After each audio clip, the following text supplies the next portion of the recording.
অৱশেষত জব্দ হল দীপাংকৰৰ ফৰ্চুনাৰ সহ ৩খন বাহন। সিল কৰিলে দীপাংকৰৰ অট্টালিকা, জব্দ বেংক একাউণ্ট, ATM। ২৬ ছেপ্টেম্বৰত অনা নহল স্কৰ্পিঅ' বাহনখন।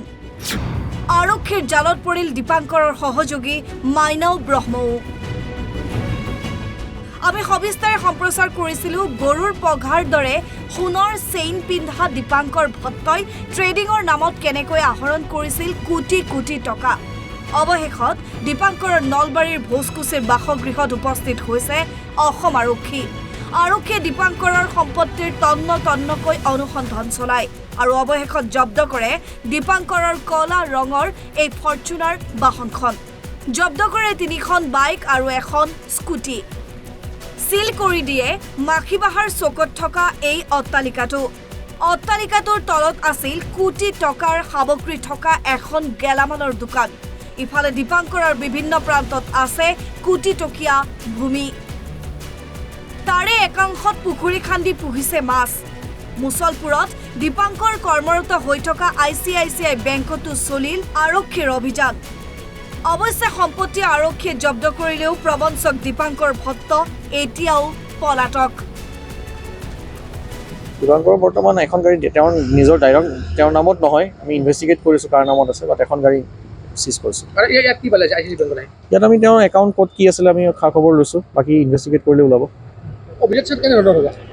অতি সোনকালে আমি যাতে মানুহকেইজনক এৰেষ্ট কৰিব পাৰোঁ, ওলাব পাৰোঁ, আৰু লগতে এইটোৱে ৰিকুৱেষ্ট কৰোঁ যাতে কোনোবা মানুহ যদি আৰু এনে প্ৰবঞ্চনাত ফচিছে তেওঁ আমাৰ আগত আহি পেলাই যাতে FIR-টো দিয়ে। ন্যায় দিম আমি বাৰু, যিমানখিনি পাৰোঁ আমি আইনৰ অধীনত দিম, কিন্তু আমাৰ এইটোৱে ৰিকুৱেষ্ট থাকে যদি কাৰোবাৰ আৰু পইচা এনেকৈ কোনো প্ৰবঞ্চনাত ফচিছে, যিহেতু তেওঁ নিজে যদি আহি আমাক নকয় আমিতো গম নাপাম, তো আমি ৰিকুৱেষ্ট কৰোঁ মানুহকেইজন আহি যাতে আমাক জনাওক। তাক ধৰিম আমি সোনকালে। ইফালে ট্ৰেডিঙৰ নামত কোটি কোটি টকা আত্মসাৎ কৰা মাইনাও ব্ৰহ্মও পৰিল আৰক্ষীৰ জালত। দীৰ্ঘদিনে দিল্লীত আত্মগোপন কৰি থকা মাইনাও বৰঝাৰ বিমানবন্দৰৰ পৰা গ্ৰেপ্তাৰ কৰিছে আৰক্ষীয়ে। ইতিমধ্যে জব্দ কৰিছে মাইনাও ব্ৰহ্মৰো বিলাসী বাহন। মাইনাৰ সৈতে লগ হৈ দীপাংকৰে প্ৰবঞ্চনাৰে ঘটিছিল কোটি কোটি টকা। মাইনাও বুলি ছোৱালীজনী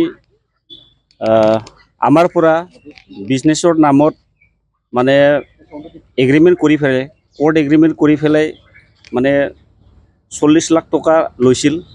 এতিয়া এই পলাতক অৱস্থাত হৈ আছিল। এতিয়া আমাৰ মুছলপুৰ থানা আণ্ডাৰত এইকেইটা চাৰেণ্ডাৰ কৰিছে। এতিয়া আমাৰ যিটো দিয়া পইচা, এই দিয়া পইচাটো আমি ঘূৰাই পাব লাগে, কিয়নো আমাৰতো কোৰ্টত এগ্ৰিমেণ্ট কৰা আছে, আৰু এই হিচাপে আমি আমাৰ যিটো পাব লগা পইচা, এই পইচাটো আমি পাম বুলি কি ব্যৱস্থা ল'ব পৰা যায় এইটো ল'ম বুলি আমি সাজু হৈছোঁ। কি আশা দিছিলে আপোনালোকক?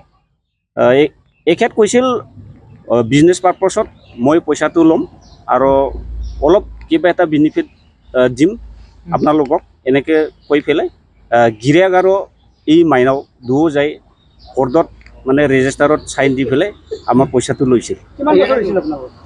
আমাৰতো আমাৰ পৰা লোৱাটো মাত্ৰ 12 দিন 13 দিন মানে হৈছিল। কিমানমান মানুহ আছিল আপোনালোক টোটেল? আমাৰটোতো এইটো নিজাববীয়াকৈহে, বাকী বহুত পইচা আছে।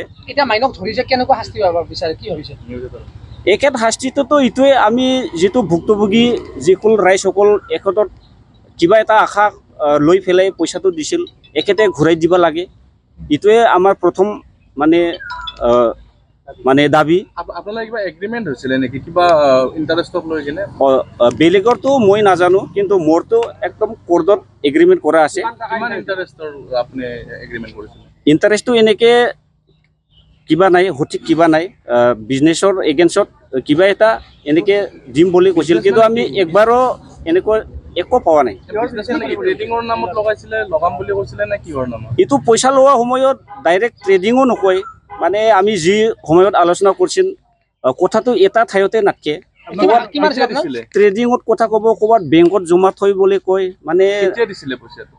এইটো 4 মাহ 3 মাহমান আগত আমি এই যিটো তাৰ এই কোম্পানীটো বন্ধ হোৱাৰ 10-12 দিনমান আগতহে আমি কি কোম্পানী 40 লাখ দিছিল আমি কি কোম্পানী এই মাইনর কোম্পানী বুলিহে আমি জানা আছিল যেনিবা গিৰিয়াকো আছে নেকি জড়িত গিৰিয়াকটো আমি এনেকে সঠিক নাই কিন্তু আপোনাৰ পৰা পইচা মোৰ পইচা লোৱাতে গিৰিয়াক আৰু মাইকী দুও একদমবাৰে লৈছে আৰু এক দুও থাকি গিৰিয়াক কি পেলাই কৰে? লৈছে গিৰিয়াকটোতো আমি দেখা মতে একোৱে কাম নকৰে এনে সিফাল সিফাল ফুৰা থাকে আৰু ক'ৰবাত কিবা ৰাজনীতি দলত অলপ জড়িত আছে বোলে শুনা পায় মাইনা কি কৰিছিল আগতে মাইনতো একো নাই এই পাণ দোকানে আছে পানী বিক্ৰী কৰা আৰু এই তামোল চিগাৰেট বিক্ৰী কৰা এতিয়া কিমান সম্পত্তিৰ মালিক সম্পত্তিটো এতিয়া এই টাউনতো বিল্ডিং মাটি আছে বোলে আৰু তাতেও আছে আৰু ক'ৰবাত ঠাইত মাটি এনেকৈ কিনিছে বোলে আমি গম পাইছি এতিয়া এইগিলা চব মানে